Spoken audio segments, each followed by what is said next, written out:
Welcome to the Windows Computer and Technology channel. And of course, we are early in the release of Windows 11, and we're still very far away from some future possibilities. But I get asked different questions about Windows 11 and, of course, its successor. Would there be eventually a Windows 12? So to start with the first questions that I get regularly about Windows 11 and how its life cycle is going to go, like I've already said, it's a yearly update that we're going to get on Windows 11. So those that have updated to Windows 11 on October 5th or are updating right now, what's happening is that you will be getting, of course, the bug fixing update and the security updates every month, which is typical like Windows 10. And that's going to go through until next year. What we know is that a lot of the features missing in Windows 11, like Windows Subsystem for Android, are possibly going to make it only around mid-2022. And possibly that all comes through in something that will happen through the big major update of next year. Now, it's not impossible, because some people ask me, is it possible that some things could show up before the major update of next year? Absolutely. For example, the Windows Subsystem for Android with Android apps and all of that, it just requires it to be in the store and to have that installed on your computer. So basically, that means that it's simply going to, be possible to have it without having any major update installed. So yes, there could be some of these features that will appear as time goes by in the months, and early next year or mid, 2022.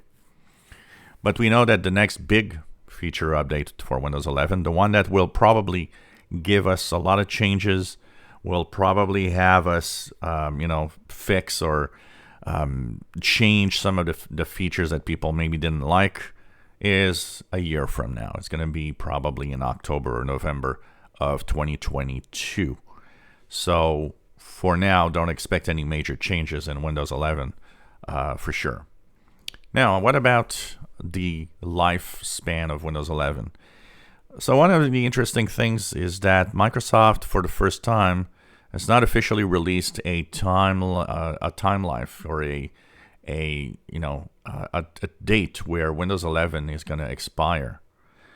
What that means is that on Windows 10 we know that late 2025 is end of support.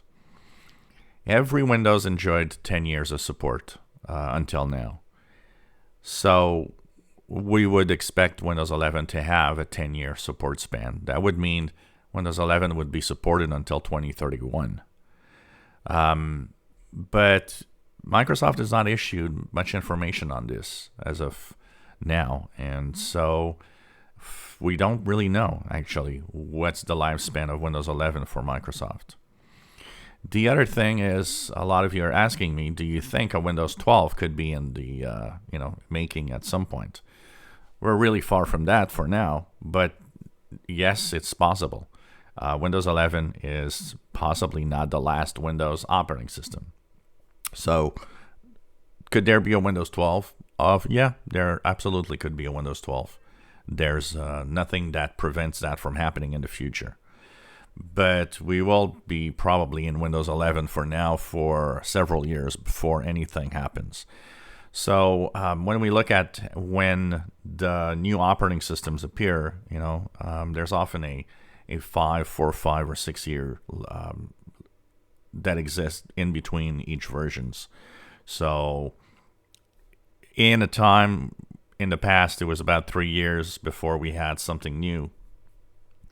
Now it's not as clear, and I don't think Microsoft is going to work as hard to, absolutely have a new version of Windows every 3 years. Windows 11 appeared 6 years after release of Windows 10, so that was a pretty long lifespan. But probably due to some late changes that they decided, well, no, this is not the way it's going to be, and we're going to change that. But Windows 12 could, of course, eventually happen in 3, 4, 5 years from now. That wouldn't be surprising.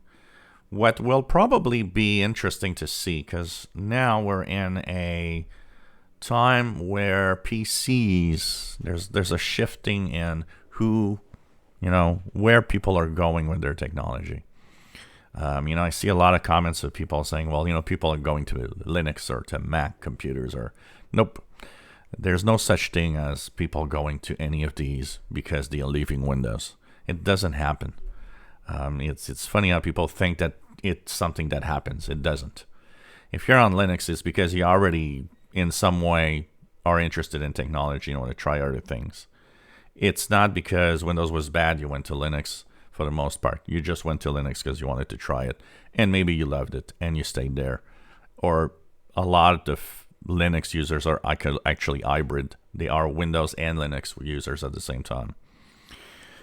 Mac users, there's no flocking of Windows users to Mac. It never did happen. It will never happen in the future. People that have Windows machines, if they move on to something that is another PC, it'll be another Windows PC. It's pretty much all of that. There isn't really that much of a change in, it's like there really ain't many Mac users that are flocking to Windows because they don't like Mac. These are groups that are pretty much always the same, and the Mac environment has not really grown much in 10 years. It's the market share is roughly stayed the same, maybe a little more, but not that much more. What changes is all the choice we have now, and in the future, that is going to decide where people are going. People aren't going to Linux or are not going to Mac, but they're going to something. And that something could be a variation of that. What I mean is some people will go to, for example, a tablet. They're going to say, you know what, I can do anything I want with a tablet. Then they'll have a choice of Android or of a Mac variant, which is, because Android is kind of a Linux variant, and a Mac variant as being an iPad. So these are things that could actually be happening. Chromebooks are there, a variation of Linux, but you can't call it Linux because it's not. It's really its own thing. It's just based on the code, Linux code, basically. So there's a lot of these things that are going to shape the future, and people are not going to move to a Mac or to Linux. They're going to move to something entirely different, and of course it can be based on some of these operating system at the bottom underneath, but it doesn't show. It doesn't have a Linux feel to it. It doesn't have a Mac feel to it. It has a feel that is unique to its operating system that they create. And I think that's much more of the future of technology. People moving away from traditional PC to something else that will do what they want, as the majority of people don't do much on their computers. And Windows and Macs are way big, complex machines that do way too much that people don't use. So they want simpler things. And that's why some tablets are appealing. That's why some environments are appealing. That's why a Chromebook might be interesting for someone. Because, it's limited capabilities compared to a Windows PC. But it doesn't matter because what they do is it's capable to do all of it. So they'll go there. And I think the future is way more in all sorts of devices, and a lot less I'm going to buy a Mac or a PC or, those days are not the same now as we look forward in the next 10 years of technology. And I don't know what I'm going to be in 10 years. Will I still be doing this? Will I still be doing YouTube stuff? If yes, what is it we're going to talk about on this channel in 10 years? Because this channel will always adapt to where people are going. If in 5 years we're not using PCs anymore, this channel will reflect that and talk about whatever people are using. But of course, PCs will still dominate for a long time because it's a business thing, and businesses are, still locked into Windows because of all of the software and all of the possibilities and the things that they do. But the future is interesting, and of course, we'll slowly move on and talk about that here. If you enjoy my videos, please subscribe, give us thumbs up. Thank you for watching.